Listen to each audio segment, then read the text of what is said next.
एक नगर में एक सेठ जी रहते थे। सेठ जी के पास में पैसा बहुत था, लेकिन सेठ जी को फिर भी धर्म कर्म करने में, दान करने में बिल्कुल भी रुचि नहीं थी। ना ही वो किसी की मदद करते थे और ना ही किसी को दान धर्म करते थे।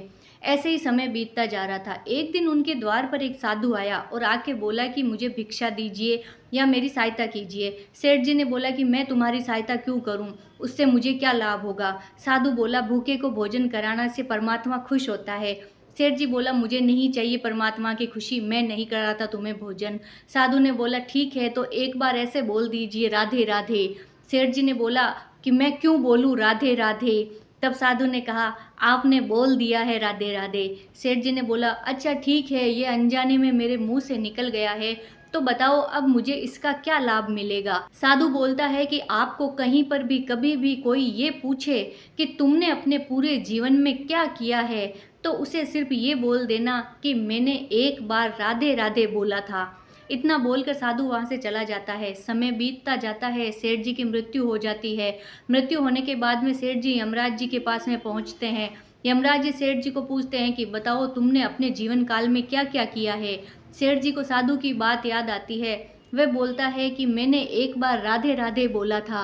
यमराज जी पूछते हैं कि राधे राधे की महिमा क्या है, बताओ हमें। तो सेठ जी बोलते हैं कि मुझे नहीं पता क्या है महिमा, आप ही बताइए। यमराज जी भी आश्चर्य में पड़ जाते हैं क्योंकि उन्हें भी नहीं पता।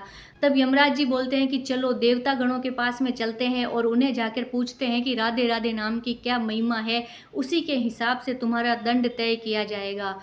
अब सेठ जी को एक चालाकी सूझती है। सेठ जी बोलते हैं कि मैं पैदल चल के नहीं जाऊंगा, मेरे लिए पालकी मंगवाई जाए और मेरी पालकी को देवता गण चारों तरफ से कंधा दे के उठा के चलेंगे, तभी मैं चलूंगा। यमराज जी सोचते हैं कि एक तुच्छ सा प्राणी है, मनुष्य है, और ऐसे बोल रहा है कि देवता लोग मेरी पालकी उठाएंगे, लेकिन क्या करें, राधे राधे नाम की महिमा जाननी थी।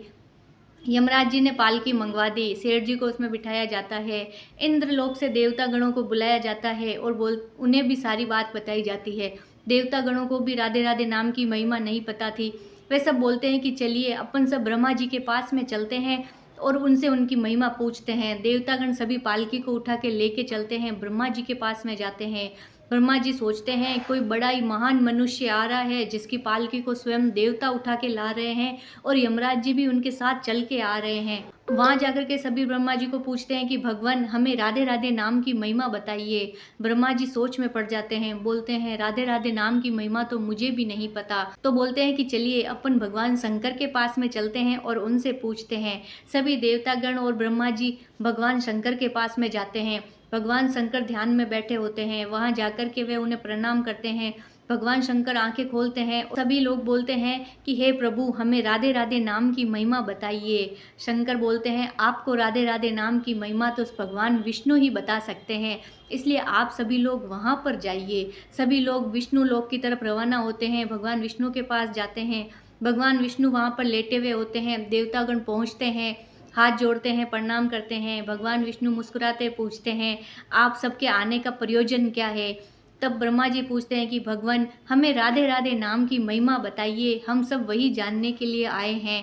क्योंकि इस व्यक्ति ने एक बार धरती पर राधे राधे बोला था, तो हम सभी को जानना है कि उस राधे राधे नाम की महिमा क्या है। तब भगवान विष्णु हंसते हुए बोलते हैं कि इस व्यक्ति ने अपने पूरे जीवन में कभी कोई धर्म कर्म नहीं किया, कुछ भी नहीं किया, परंतु फिर भी ये आज पालकी में बैठकर मेरे धाम तक आया है और सभी देवतागण स्वयं इसको छोड़ने के लिए आए हैं, इसकी पालकी को उठा के लाए हैं। यही महिमा है राधे राधे नाम की। तो सोचिए, जब एक बार राधे राधे नाम लेने से भी भगवान का धाम प्राप्त होता है, तो अगर हम रोज राधे राधे बोलें तो हमें ज़रूर मुक्ति मिलेगी। तो बोलिए राधे राधे।